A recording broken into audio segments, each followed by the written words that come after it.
Inutile d'être labellisé bio pour préserver l'eau. C'est du moins l'avis de Michel Jacob. Ce viticulteur continue d'améliorer ses habitudes pour protéger l'environnement. Voilà 10 ans, il a changé progressivement l'entretien de ses pieds de vigne.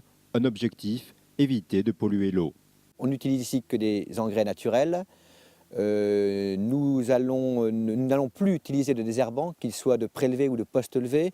Nous allons donc pratiquer le labour qui d'ailleurs lui aussi contribue à ce que l'eau s'infiltre le mieux possible dans le sol. Et nous allons aussi utiliser des produits de traitement pour les vignes qui sont le plus doux possible et qui sont le plus respectueux de l'eau.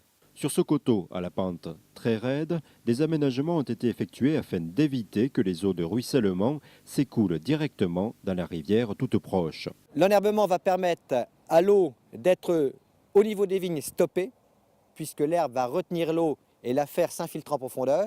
Si tant est qu'il y a encore un peu d'eau malgré tout qui ruisselle, elle est retenue par cette bande enherbée qui est constituée par le chemin. Et ensuite, vous avez cette haie de charmille qui vient encore un peu plus finir d'arrêter l'éventuel surplus d'eau.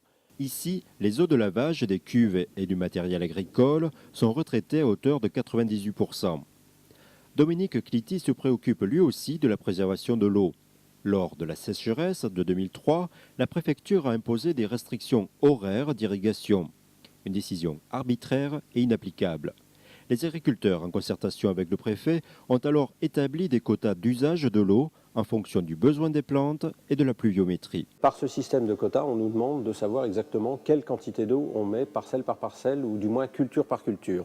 Alors pour ça, on a des appareils qui sont très fiables, à base d'électronique évidemment. Cet appareil, il est branché sur une batterie, sur l'enrouleur proprement dit. Au moment où on déroule, il calcule la longueur exacte du polyéthylène qui sera déroulé, c'est-à-dire du tuyau, et donc la longueur sur laquelle on va pratiquer l'irrigation pendant la journée ou pendant la nuit. Si l'irrigation est régulée, le pompage de l'eau dans les nappes est lui aussi mesuré et réglementé afin de préserver la ressource. Donc là, on a un forage qui fait 20 mètres de profondeur, donc qui va chercher l'eau dans la nappe, sachant que le niveau d'eau de la nappe ici se trouve à peu près à 3 mètres. Qu'est-ce qu'on fait pour préserver la qualité de l'eau? La première chose, c'est d'avoir un forage qui est bouché de manière à ce qu'on ne puisse pas y introduire de corps étrangers. La deuxième chose qu'on nous demande, c'est d'avoir un compteur sur lequel est inscrit chaque mètre cube qui est prélevé.